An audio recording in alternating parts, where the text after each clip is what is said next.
Pois bem, né, MR? Estamos aqui, finalmente de volta. Campinho do GT. Finalmente de volta. Finalmente de volta com o Campinho. Estreia do Campeonato Cearense. Certo? Não é qualquer Campeonato Cearense, é um Campeonato Cearense importantíssimo, né? Que pode nos levar aí a um hexacampeonato. Já pensou? A Seria. pessoa, mas... Mas, não tem essa, certo? Tem que 5 jogos na primeira fase, mais 2 ou 4 em quartas e semi, e aí que vem os jogos da final. Isso aí realmente o jogo ajuda. Felipe, é o seguinte: é muito difícil, certo, saber o que vai a campo neste sábado. Tá? Muito difícil mesmo. Por quê? Começo de temporada, novas contratações, níveis físicos muito diferentes. Né? Você não sabe o que o jogador chegou mais inteiro das férias, qual que vai precisar mais um tempo, qual que vai precisar de um condicionamento maior. Tudo isso ainda tem que ser averiguado, tá? O que a gente poderia fazer aqui? A melhor escalação possível, né? A melhor escalação possível, baseado no elenco que nós temos, para colocar em campo. A gente vai acertar? Não, eu acho que a gente vai errar muito, porque a gente não tem esses dados aí físicos, né? Os dados até mais subjetivos, né? De ver a movimentação do jogador. Então, tirando essa ideia aí do melhor possível, eu só faria uma aposta para amanhã, tá? Que eu acho que o Pedro Rocha vai sair jogando. Pedro Rocha? Porque veja só, por que eu tô falando isso? O Pedro Rocha não tirou férias, tá? Assim, ele tirou férias formalmente, né? Mas ele passou as férias inteiras treinando aqui no Fortaleza, tá? Treinando, se condicionando fisicamente. Ele tá forte, né? Tá forte. E eu acho que ele que vem, né, de uma cirurgia muito grave, ele pode estar num nível físico interessante para entrar em campo. E eu estou muito ansioso para ver o Pedro. Eu sei que todo mundo está falando do Moisés, tem a história do Machuca, né, de ser o ano que ele vai deslanchar aqui no Fortaleza e tal. Mas eu estou muito ansioso para ver o Pedro, sabe? Então, eu já quero quebrar esse protocolo aí de dizer que eu gostaria muito de vê-lo como titular amanhã. Então, eu sei que tem o Moisés e o Machuca, mas eu queria ver o Pedro começando aí o jogo, tá? Mas, como diria Hannibal Lecter, vamos por partes, né? Isso, vamos No por partes. gol, no gol, apesar de o Santos estar aqui, apesar de todo o lance, acho que já saiu no beat também e tudo mais, eu acredito que ele vai manter a base, sabe, GMR? Porque até ano passado o Voivoda fez isso, né? Fortaleza meio que iniciou a temporada, ele não foi porque o João Ricardo tinha chegado que ele colocou o cara para jogar direto, ele continuou com um FM. Exatamente. Então, eu acredito que ele vai manter a coerência, tá? E não vai ficar nessa tiripões de goleiros. Acredito que você concorde que a gente vai ter João Ricardo amanhã, debaixo das traves ali na Arena Castelão, dando início à nossa Concordo, temporada. concordo. Aí a gente vai para a defesa, Mir. O Fortaleza ele passou por uma mudança agora, né? O Cardona foi contratado, mas ainda não está apto para jogar. A gente manteve a dupla de zaga que mais chamou a atenção no ano passado, que foi Tite e Bates. E eu queria rapidinho pedir para você comentar acerca do Tite, cara, porque a gente sabe da importância dele, né? O Tite é um cara que tem uma liderança no elenco, ele tem já 35 anos, é um cara que até saiu um tweet, né, do SofaScore, se não me falha a opinião, se não me falha a memória, que mostrava que ele era o jogador que mais tinha jogado minutos na temporada passada dos times da Série A. E o Tite, cara, é um zagueiro de 35 anos, que foi o cara que mais jogou no Brasil em minutos, e ainda assim manteve o alto nível do início até o final da temporada. E foi, de fato, o nosso melhor zagueiro no ano de 2023. Será que a gente consegue, MR, apesar da chegada do Cardona, ter um Tite ainda no mesmo nível do que do ano passado? Olha, Felipe, assim, eu acho, inclusive, que o Cardona vai ajudar com isso, tá? Porque uma das possibilidades do Tite ter o mesmo nível que teve em 2023 é jogando um pouco menos, né? Você tendo um jogador... Porque, assim, vamos ser sinceros, tá? O que fez o Tite jogar tantos jogos é porque não tinha reserva. Certo? Não tinha reserva. Você não tinha ninguém para colocar ali. O Tobias não funcionou, o Chapo não, né? Assim, o Chapo não teve um minuto. Então é óbvio que não deu certo. Se ele fosse o Baresi, tinha botado ele em campo. Isso é óbvio. É óbvio. Até eu tenho até um pouco de vergonha de explicar isso. Não tinha esse jogador. Hoje, querendo ou não, você vai ter o Cardona e você vai ter o Bruno Melo, que está de volta. Que fez uma Série A interessante pelo Goiás, que é um jogador que o Vojvoda já conhece, que tem confiança, que jogou aqui com ele. Então, eu não vejo o Tite fazendo a mesma sequência de jogos, assim, de jogar quase o ano inteiro, não. E isso vai ser excelente para o Tite, tá? Que ele vai poder ter aí uma alternância entre uma partida e outra. Isso vai fazer com que ele chegue para a temporada mais inteiro, tá? Mas aí eu acho que é isso mesmo, tá? É Brits e Tite. Assim, pode ser Benevenuto, pode ser Bruno Melo, claro que pode, mas a gente está tentando fazer uma projeção com o que a gente considera melhor, né? Inclusive, vou me adiantando aqui para os laterais, tá? Eu acho que Opa. mantém Tinga e Bruno, né? A lógica, né? Vamos chamar E assim. assim, veja só, eu tô falando muito isso porque o outro jogo só é domingo, né? O outro jogo só é domingo, então não teria um rodízio com um jogo do meio de semana, por exemplo. Então, eu estou pensando na melhor escalação possível. Agora, vamos supor, o Dudu chegou, um exemplo, tá? O Dudu chegou mais inteiro fisicamente do que o Tinga para o começo da temporada. Pode ser o titular. Então, por isso que a gente não consegue cravar, né? Mas em tese seria isso.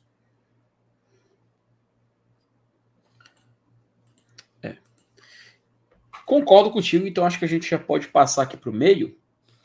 E assim, a gente passou. É inevitável, a gente vai ter que falar sobre isso, né? Quando a gente for desenhar o meio-campo do Fortaleza para 2024. Vamos ter uma ausência em relação ao time do ano passado. Aparentemente, até pelo que foi divulgado e tudo mais, nós teremos Tomás Pochettino jogando mais recuado, né? Meio que como um segundo volante. Uma posição que ele já fez aqui no Fortaleza, que, a título de curiosidade, ele também fez isso quando jogava no River Plate, que é um jogador que pode assumir essa saída de meio campo. Ele joga mais recuado, mas é um jogador mais de saída. E aí eu te pergunto, MR, o quão você acha que o Fortaleza pode sentir de diferença em relação a o time da temporada passada com esse novo Pochettino?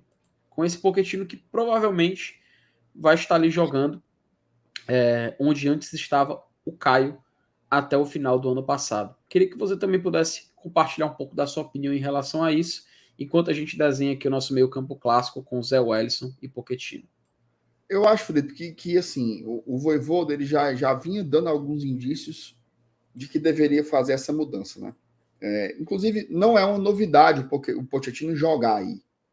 Ele em alguns momentos já jogou aí e várias vezes aqui nesse canal eu falei o quanto eu gostava dele jogando como um volante. Acho que ele tem essa capacidade boa, né, de jogar vindo um pouco mais lá de trás. É óbvio. O Caio Alexandre era um grande jogador. O Caio Alexandre era um dos principais jogadores do Fortaleza durante a temporada. Não é agora que a gente está, depois de ter vivido toda essa relação difícil, né, da saída dele, que a gente vai negar a qualidade do jogador. Então, vai ser uma mudança, inclusive uma mudança de estilo, né? Mas eu acho que o meio campo do Fortaleza, olhando para o plantel hoje, né, assim, a gente não viu o Luquinhas jogar ainda, a gente sabe que vai vir mais um ou dois volantes, tá? Então, isso obviamente deve mudar no decorrer da temporada, mas a preço de hoje, quando eu olho para os jogadores, para mim, o melhor meio campo possível é Zé Pochettino, fazendo uma dupla de volantes, e o Caleb, né, jogando como esse meia mais à frente. O Caleb que, inclusive, terminou, né, terminou a temporada jogando muito bem. No pior momento do Fortaleza no campeonato, o Caleb foi o maior respiro de qualidade técnica que a gente teve no elenco. Então, eu fecharia com esse trio aí no meio-campo do Leão. Cara, acho que o Caleb, ele.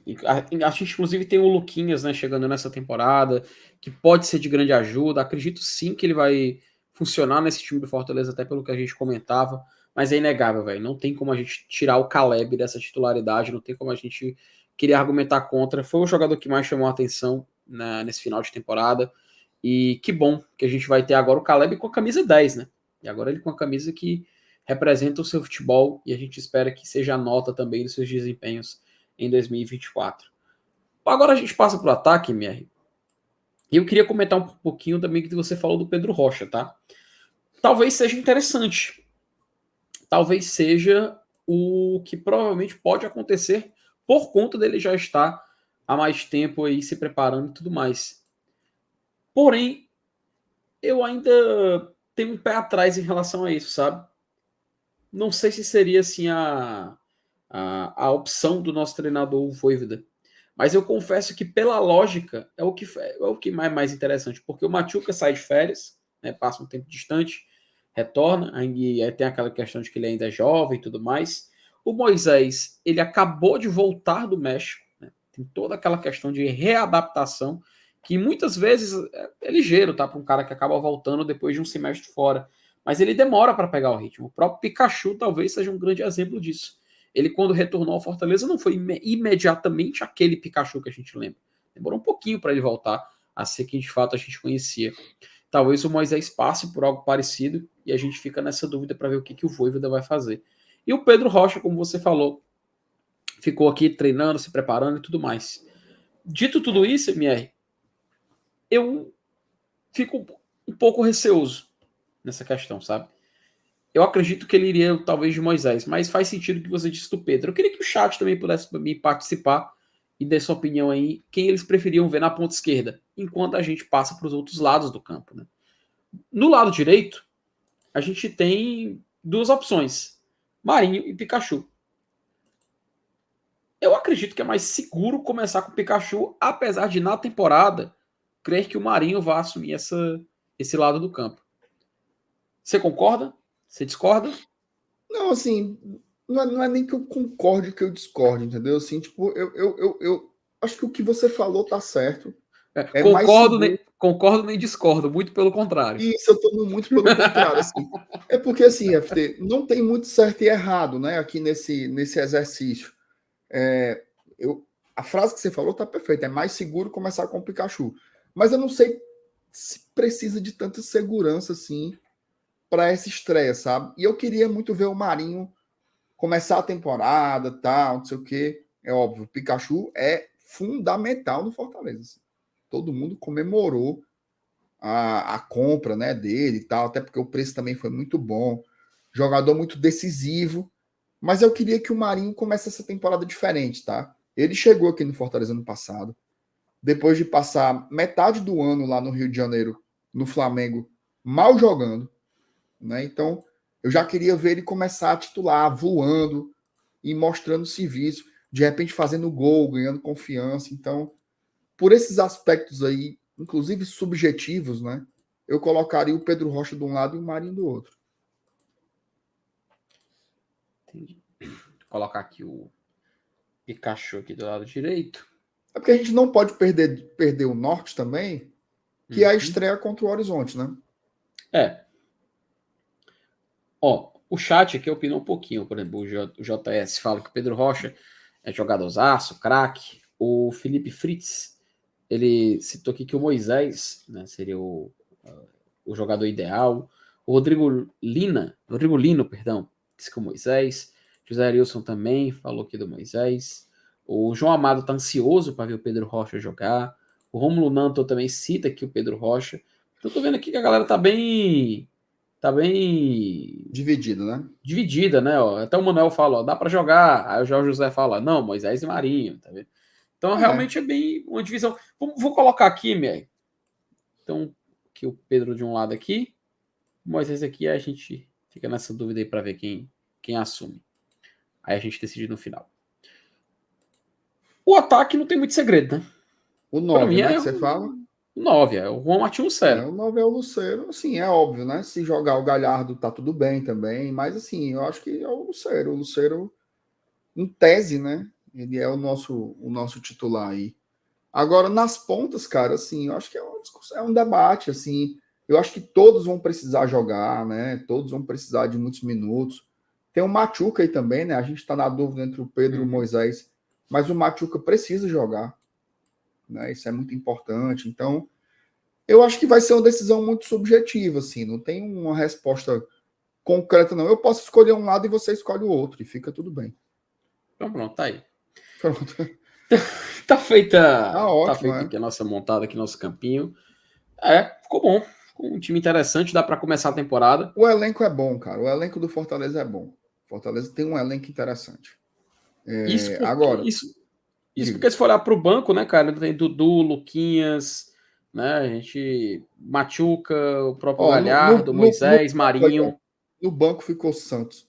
Se a gente fosse escalar o time com os reservas, seria Hum. Santos, Dudu, Benevenuto, Cardona, Escobar, Sacha, Pedro Augusto, talvez, Luquinhas,